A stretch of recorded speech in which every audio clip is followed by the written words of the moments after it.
Hey guys, I hope everyone's doing okay out there in the rather humid lockdown that we're having at the moment.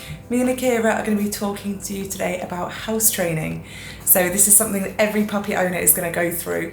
All puppies develop at different speeds, but hopefully with the tips that we'll talk about today, we'll make sure things go as smoothly as they can.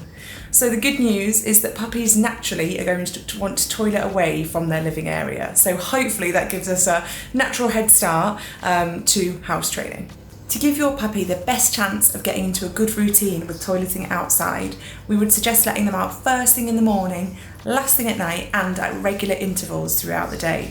Puppies have got really small bladders and really small systems, so they are going to need to toilet regularly, particularly after they've perhaps been playing or excited, if they've been asleep or if they've just eaten.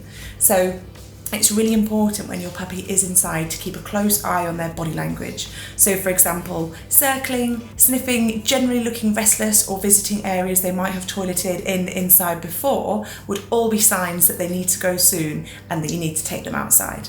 As and when you do take your puppy outside, do be prepared to be patient. As we all know, puppies are really easily excitable and distractible, so don't bring them out and start playing games. Just come out calmly, sit down near to them or walk up and down whilst giving them the opportunity to go to the toilet. As and when they do, obviously make sure you reward them for going in the right place.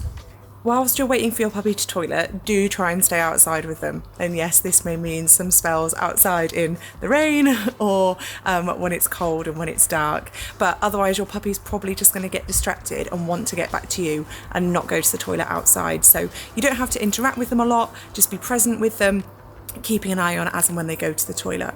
If they don't go straight away and you've waited for a few minutes, bring them back inside for 10 minutes and then take them back out again, as a lot of puppies will sort of almost be ready to go by the time you take them back in.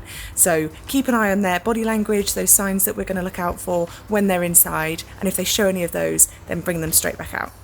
As your puppy gets older and starts consistently toileting outside, you're going to be able to increase the time between garden visits.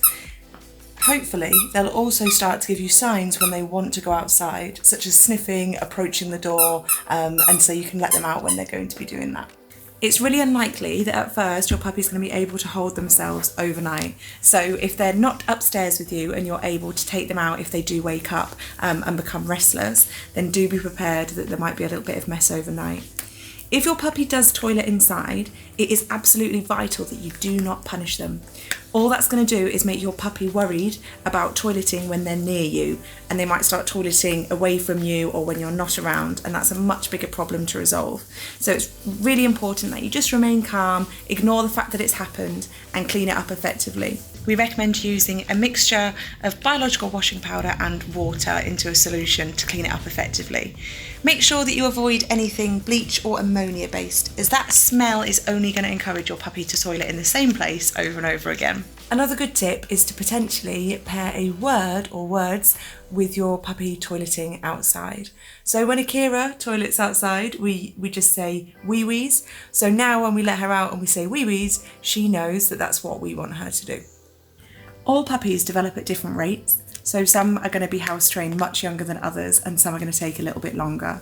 We've had Akira a couple of months now. She's about 4.5 months old and she still isn't quite house trained. We still have accidents in the house probably every couple of days, but they're becoming less frequent, so we know that we're going in the right direction. Always make sure that you keep a really close eye on your puppy's toileting routine. A couple of weeks ago, things actually started to get worse with her toileting. We got her checked out by our vet and actually found out that she'd got a urinary infection. So she's been on some tablets for that and things have started getting much better. Like all of the training that we're talking about with puppies, one of the biggest things that you need to be is patient, and the other is consistent. So like I say, we've had Akira over 2 months now. We're still doing the same thing with the house training and we're 95% of the way there, but there's still a bit of a way to go. So stick to these tips, keep going, and you will definitely get there in the end. Yeah.